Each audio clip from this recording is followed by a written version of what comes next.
Hello everyone, I'm Nicole Picazo. I'm a composer, producer, and orchestrator, and today I'd like to show you DADO, Lilac Alloy, a free instrument produced by Tonal Forms. This is a hobby project created by Francesco Sabatini, lead product designer at Native Instruments. DADO is intended as a small welcome gift and a first taste of what's coming from the Tonal Forms ecosystem. Even though it's not a flagship, it already offers a surprising amount of creative potential, especially for textures, evolving atmospheres, and organic sound design. So let's take a look. So at the center of the instrument, we have this interactive 3D cube. The cube isn't simply a visual element, it's actually the core of the instrument itself. The instrument is built around 3 layers represented by the 3 faces of the cube. We have sound A, represented by the yellow face, sound B, represented by the pink face, and an effects layer that blends and processes the 2 sounds. The more a face is exposed, the more of a layer you will hear. This will create a very intuitive relationship between what you see and what you hear. Let me move the cube so we can listen to how these layers blend together.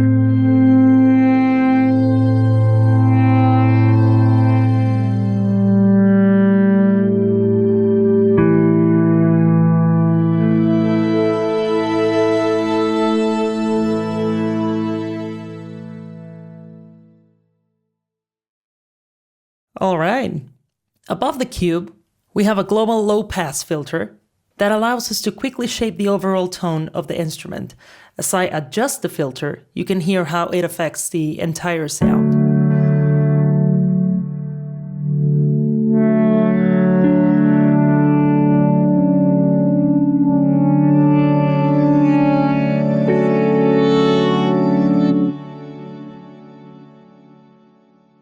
If you rather let the instrument move on its own, there's a dedicated motion section. Opening the motion panel gives us access to automated cube movement. First, we can choose the shape of the movement, and then using the XY pad, we can control both the rate and the intensity of the motion. This allows us to create anything from subtle movement to continuously evolving textures. If you're working inside a DAW, you can synchronize the motion directly to the host tempo as well.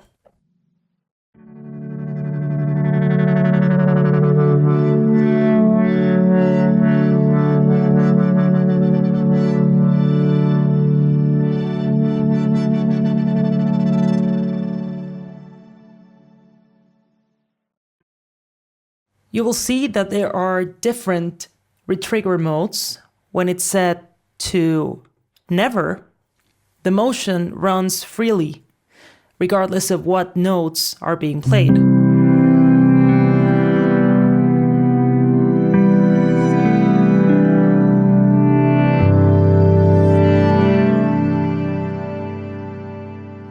When it's set to always, the motion will restart every time a new note is triggered.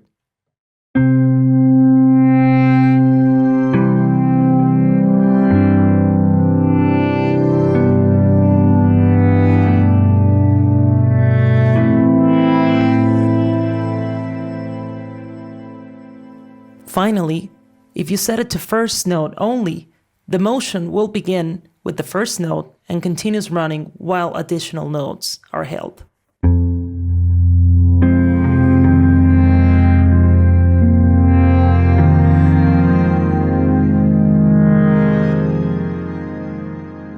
As you can see, this can create a much more natural and fluid performance feel.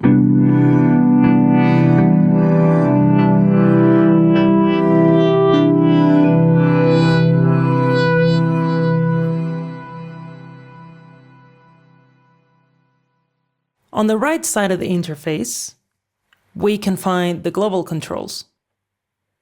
Here we have attack, release, and volume. These controls are useful for shaping the overall envelope of the instrument.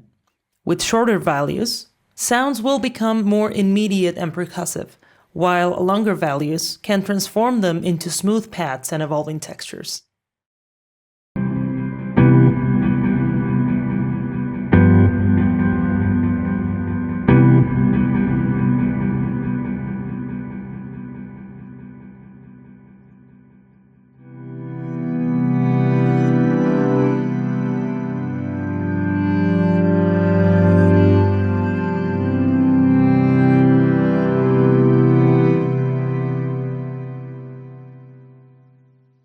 If you're looking for quick inspiration, you can simply click the dice icon to randomize a layer.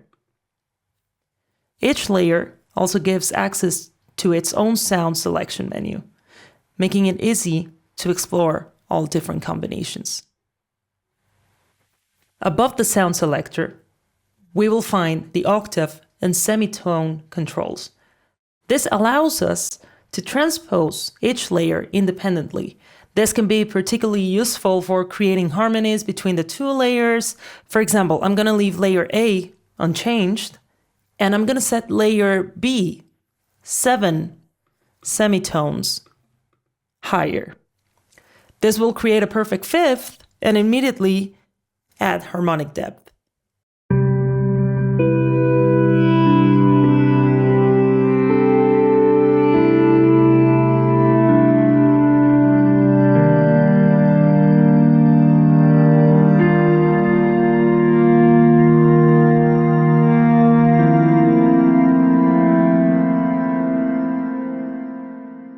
If you like to keep everything musical and within key, you can use the built-in key and scale selectors. This will definitely help keep the instrument aligned with your chosen tonal center.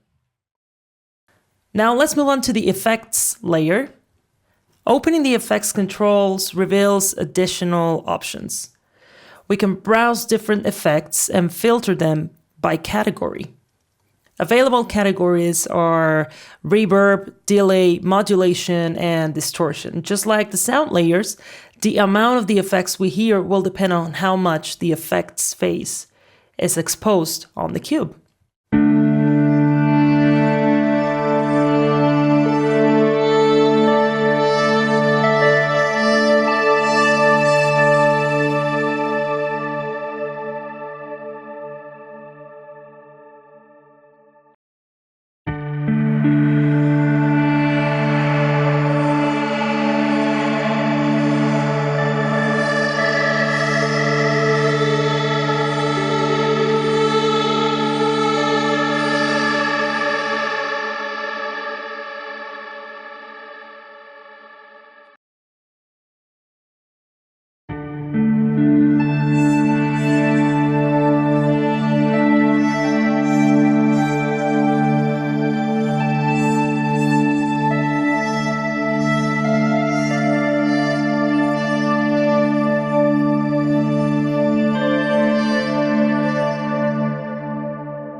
One feature that I really enjoy is the Variate button. Instead of manually browsing presets, Variate will generate new variations of the current sound, while opening the settings menu will allow us to define which parameters are affected and how much are they allowed to change. This makes it possible to explore new ideas quite quickly while keeping the results within a useful range. Let's generate a few variations and see what happens.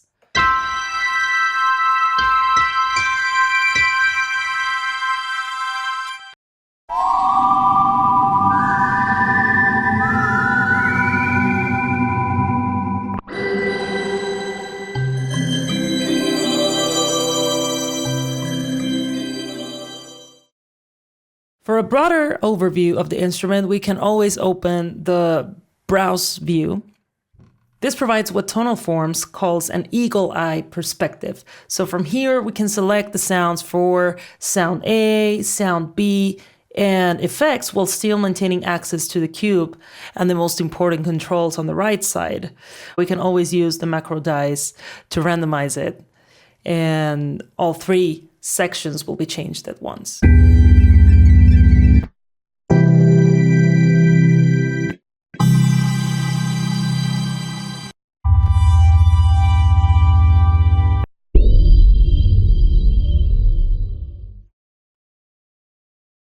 Let's move into the editing section. This is where things become a bit more detailed. Each side of the cube has its own editable response curve. These are essentially velocity base curves represented on a grid. We can adjust the overall levels of the layer, dragging it up and down, and create more customized responses. Here, we can configure the aftertouch modulation. Aftertouch can be assigned to control the volume, the pan, the tuning, or the filter. The final section is the CC assignment area. This allows us to map external MIDI controllers directly into the cube. For example, I'll map the filter to CC1, which is this knob on my controller. And as you can see, I can easily adjust it.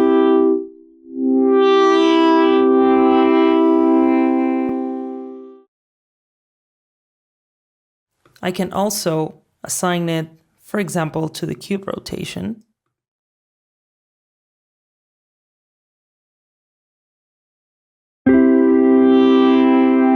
To move between A and B.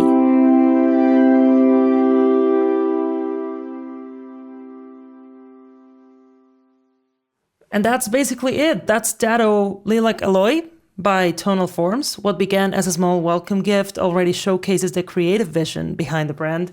Honestly, the fact that they are combining the visual interaction, experimentation, and the sound exploration into a single instrument. If you enjoy evolving textures, organic motion, and discovering unexpected sonic combinations, this is a very promising glimpse of what's ahead. Thanks for watching, and now let's listen to a short performance.